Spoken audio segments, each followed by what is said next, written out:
Buongiorno. Ciao. Hello. Bonjour. Hello. Hola.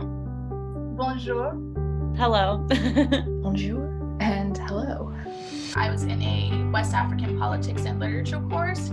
I didn't really know that much about West African culture, even though I am a descendant of a person who was enslaved from West Africa. So once I took that course, I was really inspired to travel to West Africa.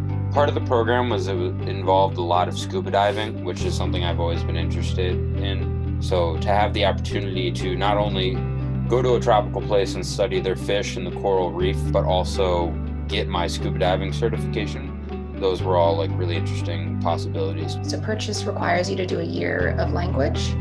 I didn't want to do that because I'm terrible with foreign languages.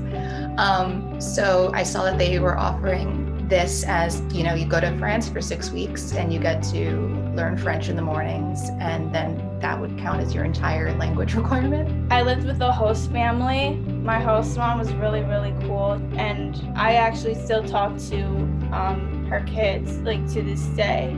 So I lived in an apartment, sort of hosted in by the university, literally about 2 blocks away from the center of Florence. 2 of my roommates were from here in the States, one from Pittsburgh and the other one from Boston. And I had another 2 who were from Mexico and Sweden. So it was a really awesome sort of intercultural sort of exchange. We were actually staying at Anthony's Key Resort.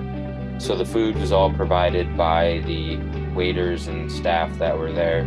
It was kind of rough at first for me, sort of not having my supportive team in the sense of friends, close family. It's scary, to make friends, and especially with new roommates and stuff like that. But I've made such a best friend with one of my roommates from Mexico that we're still best friends to this day. The beginner's French classroom, I actually walked out at some point. It was an emotional day. I wanted to go home, but then I understood that I can't just go home.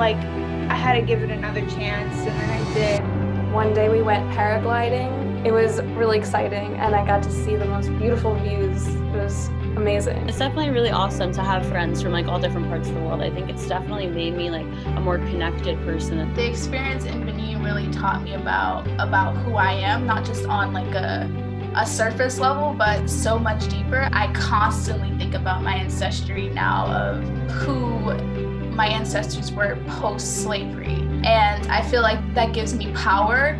I was able to do it. I was able to get my scuba diving certification. I was able to go on an incredible trip to learn about an incredible place. And it just showed me that every dream and everything that I want to do is possible.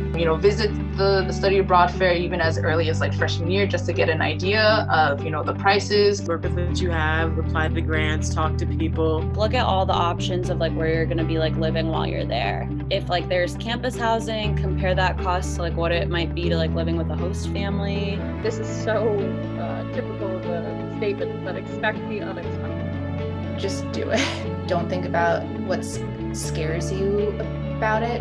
The reality will never match your expectations. It'll constantly surprise you.